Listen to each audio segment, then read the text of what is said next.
Video clip में असां सूरह नहल जे 11 रुकू खां 16 रुकू ताईं जो सिंधी तर्जुमो कंजुल ईमान ॿुधंदासीं।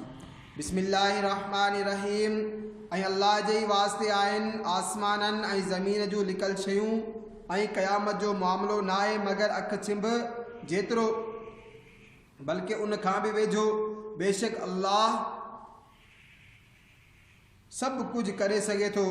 ऐं अल्लाह तव्हांखे तव्हांजे माहिरनि जे पेट मां पैदा कयो जो तव्हांखे का ॼाण कान हुई, ऐं तव्हांखे कन ऐं अखियूं ऐं दिलि ॾिनाई जो तव्हां शुक्रगुज़ार थियो। छा उन्हनि पखी न ॾिठा हुकुम जा पाबंद आसमान जी फ़िज़ा में, उन्हनि खे को बि नथो रोके सिवाइ अल्लाह जे। बेशक उन में निशानियूं आहिनि ईमान वारनि जे वास्ते। ऐं अल्लाह तव्हांखे घर ॾिना रहण जे वास्ते, ऐं तव्हांजे वास्ते चौपाइन जे चमड़नि मां के घर ठाहियाई जेकी तव्हांखे हल्का लॻंदा आहिनि। तव्हांजे सफ़र जे ॾींहं ऐं मंज़िलनि ते टिकण जे ॾींहंनि ऐं उन में मिल्स ऐं ॾास मां कुझु गुज़र सफ़र जो सामान ऐं नफ़े जूं शयूं हिकु वक़्त ताईं।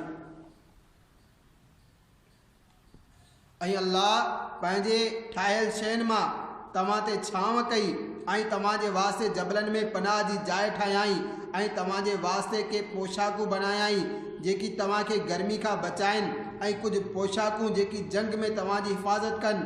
अहिड़ी तरह तव्हां ते पंहिंजी नेमत पूरी फरमाए थो जो मन तव्हां फरमान बरदार थियो। पोइ जेकॾहिं उहे मुंहुं फेरीनि, पोइ ए महबूब तुंहिंजे ज़िम्मे फ़क़ति पूरी तरह पहुचाए छॾणु आहे। अल्लाह जी नेमत सुञाणीनि था। पोइ उनजो इनकार था कनि, ऐं उन्हनि में घणा काफ़िर आहिनि। ऐं जंहिं ॾींहुं असां उथारींदासीं हर उम्मत मां हिकिड़ो शाहिद, पोइ काफ़िरनि खे इजाज़त हूंदी न उन्हनि खे परचायो वेंदो। ऐं ज़ुल्म करण वारा जॾहिं अज़ाब ॾिसंदा उन वक़्त खां न उहो उन्हनि खां हल्को थिए ऐं न उन्हनि खे मोहलत मिले। ऐं शिरक करण वारा जॾहिं पंहिंजे शरीकनि खे ॾिसंदा चवंदा ए असांजा रब ही आहिनि असांजा शरीक जंहिंजी असां पूॼा कंदा हुआसीं, तोखे छॾे। पोइ उहे वराए उन्हनि ते ॻाल्हि उछलाईंदा त बेशक तव्हां कूड़ा आहियो। ऐं उन ॾींहुं अल्लाह जी तरफ़ आजिज़ी सां किरंदा ऐं उन्हनि खां विसरी वेंदा जेकी ठाहींदा हुआ।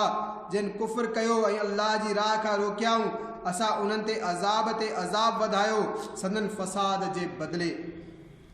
ऐं जंहिं ॾींहुं असां हर टोले मां हिकु टोलो उन्हनि मां उथारींदासीं जेको उन्हनि ते शाहिदी ॾिए, ऐं ए महबूब तव्हांखे उन्हनि समूरनि ते शाहिद बणाए आणींदासीं। ऐं असां तो ते ही क़ुरान लाथो जेको हर शइ जो रोशन बयान आहे, ऐं हिदायत ऐं रहमत ऐं ख़ुशख़बरी माण्हुनि जे वास्ते। बेशक अल्लाह हुकुम फरमाए थो इंसाफ़ ऐं चङाई ऐं माइटनि खे ॾियण जो, ऐं मना फरमाए थो बेहयाई ऐं बुरी ॻाल्हि ऐं सरकशी खां। तव्हांखे नसीहत फरमाए थो त मन तव्हां ध्यानु करियो ऐं अल्लाह जा अहद पाड़ियो। जॾहिं कोल कयो ऐं कसम मज़बूत करे पोइ टोड़े न छॾियो, ऐं तव्हां अल्लाह खे पाण ते ज़ामिन करे चुका आहियो। बेशक अल्लाह तव्हांजो कमु ॼाणे थो। ऐं उन औरत वांगुरु न थिजो जंहिं पंहिंजो सुट कतण खां पोइ ज़रा ज़रा करे टोड़े छॾियो। पंहिंजे कसमनि खे पाण में हिकु बेबुनियाद बहानो ठाहियो था जो मतां हिकु टोलो ॿिए टोले खां ज़्यादा न हुजे। अल्लाह त उन सां तव्हांखे आज़माए थो ऐं ज़रूरु तव्हां ते साफ़ ज़ाहिर कंदो क़यामत जे ॾींहुं जंहिं ॻाल्हि में तव्हां जहिड़ो कंदा हुआ। ऐं अल्लाह घुरे हा त तव्हांखे हिकु ई उम्मत करे हा, पर अल्लाह गुमराह करे थो जंहिंखे घुरे ऐं हिदायत ॾींदो आहे जंहिंखे वणेसि। ऐं ज़रूरु तव्हां खां तव्हांजे अमलनि जी पुछा थींदी। ऐं पंहिंजनि कसमनि खे पाण में बेबुनियाद बहानो न ठाहियो जो मतां को पेर ॼमण खां पोइ तिरकी न वञे ऐं तव्हांखे बुराई चखणी पवे अल्लाह जी राह खां रोकण जे बदिले, ऐं तव्हांजे वास्ते वॾो अज़ाब हुजे। ऐं अल्लाह जे अहद ते थोरी क़ीमत मुल न वठो। बेशक जेकी अल्लाह वटि आहे तव्हांजे वास्ते बहितर आहे। जेकॾहिं तव्हांखे ॼाण हुजे जेकी तव्हां वटि आहे सो ख़तमु थी वेंदो, ऐं जेकी अल्लाह वटि आहे हमेशह रहंदड़ आहे। ऐं ज़रूरु असां सब्र करण वारनि खे उहो सिलो ॾींदासीं जेको उन्हनि जे सभ खां चङे कम जे लाइक़ु हुजे। जेको चङा कम करे, मर्द हुजे या औरत ऐं हुजे मुसलमान, पोइ असां उनखे चङी ज़िंदगी जियारींदासीं ऐं ज़रूरु उन्हनि खे संदन अजर ॾींदासीं जेकी उन्हनि जे सभ खां बहितर कम जे लाइक़ु हूंदा। पोइ जॾहिं तूं क़ुरान पढ़ी त अल्लाह जी पनाह घुर तड़ियल शैतान खां, बेशक उन्हनि ते को बि ग़लबो न आहे जन ईमान आंदो ऐं पंहिंजे रब ते ई भरोसो रखंदा आहिनि। उनजो ग़लबो उन्हनि ते आहे जेकी उन सां दोस्ती रखंदा आहिनि ऐं उनखे शरीक ठाहींदा आहिनि। ऐं जॾहिं असां हिकिड़ी आयत जी जाइ ते ॿी आयत मटाईंदा आहियूं ऐं अल्लाह ख़ूब ॼाणे थो जेकी नाज़िल करे थो। काफ़िरनि चयो तूं घणे आणी थो, बल्कि उन्हनि मां घणनि खे ॼाण ई न आहे। तूं फरमाए उनखे पाक रूह लाथो तुंहिंजे रब जे तरफ़ खां बरहक़, जीअं उन सां ईमान वारनि खे साबित कदम रखे ऐं हिदायत ऐं ख़ुशख़बरी मुसलमाननि जे वास्ते। ऐं बेशक असां ॼाणूं था जो उहे चवनि था हिन खे त को माण्हू सेखारे थो, जंहिंजी तरफ़ मनसूब करे ही ग़लति बयानी कनि था। उन जी ज़बान त अजमी आहे ऐं ही रोशन अरबी ज़बान आहे। बेशक उहे जेकी अल्लाह जी आयतुनि ते ईमान नथा रखनि, अल्लाह उन्हनि खे हिदायत न कंदो आहे ऐं उन जे वास्ते दर्दनाक अज़ाब आहे। कूड़ो बहतान उहे ई घड़ींदा आहिनि जेकी अल्लाह जी आयतुनि ते ईमान नथा रखनि, ऐं उहे ई कूड़ा आहिनि जेको ईमान आणे अल्लाह जो मुनकर थियो, सिवाइ उन जे जो खेसि मजबूर कयो वियो हुजे ऐं उन जी दिलि ईमान ते ॼमियल हुजे। पर उहो जेको दिलि खोले करे काफ़िर थियो, उन्हनि ते अल्लाह जो गज़ब आहे ऐं उन्हनि जे वास्ते वॾो अज़ाब आहे। ही उन जे करे जो उन्हनि दुनिया जी ज़िंदगी आख़िरत खां प्यारी कई ऐं हिन जे करे बि त अल्लाह अहिड़नि काफ़िरनि खे हिदायत न ॾींदो आहे। ही आहिनि उहे जिन जे दिलनि ऐं कननि ऐं अखियुनि ते अल्लाह मोहर हणी छॾी आहे ऐं उहे गफ़लत में पियल आहिनि। पाण ई थी पियो जो आख़िरत में उहे घाटे वारा आहिनि। पोइ बेशक तुंहिंजो रब उन्हनि जे वास्ते जन पंहिंजा घर छॾिया, बाद उन जे जो सताया विया, पोइ उन्हनि जिहाद कयो ऐं सब्र सां रहिया। बेशक तुंहिंजो रब उन खां पोइ ज़रूरु बख़्शींदड़ महिरबान आहे।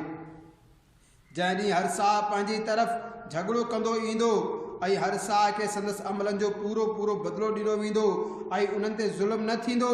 ऐं अल्लाह मिसाल बयानु फरमायो हिकु ॻोठ जो अमन इत्मिनान सां हो, हर तरफ़ खां उन जी रोज़ी घणाई सां ईंदी हुई। पोइ उन अल्लाह जे नेमतुनि जी नाशुक्री कई, पोइ अल्लाह उन्हनि खे हीअ सज़ा चखाई जो उन्हनि खे बुख ऐं ख़ौफ़ जी पोशाक ढकायाई उन्हनि जे करतूतनि जे बदिले। ऐं बेशक उन्हनि वटि मंझां हिकु रसूल तशरीफ़ वठी आयो, पोइ उनखे कूड़ो सम्झो त उन्हनि खे अज़ाब पकड़ियो ऐं उहे बेइंसाफ़ हुआ।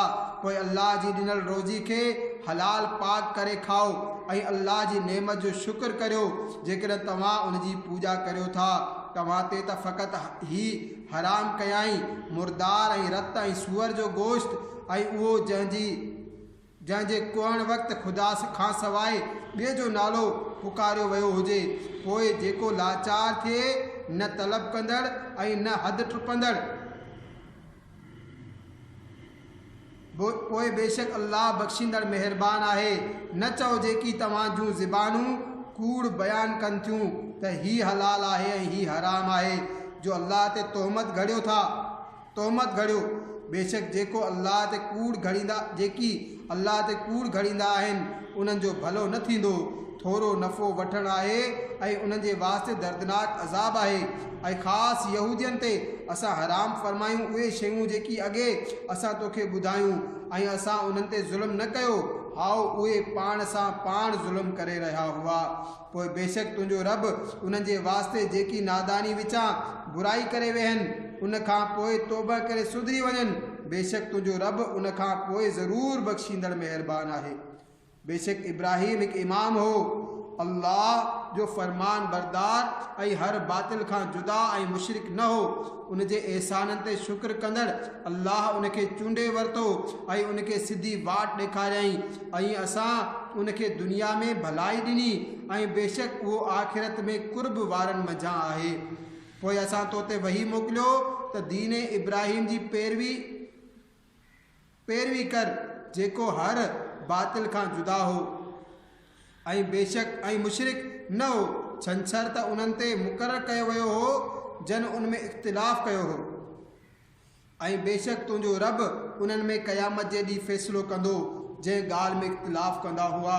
पंहिंजे रब जी वाट जी तरफ़ सॾु पकी सम्झ ऐं चङी नसीहत सां ऐं उन्हनि सां बहस कर उन्हीअ तरीक़े सां जेको सभ खां सुहिणो हुजे।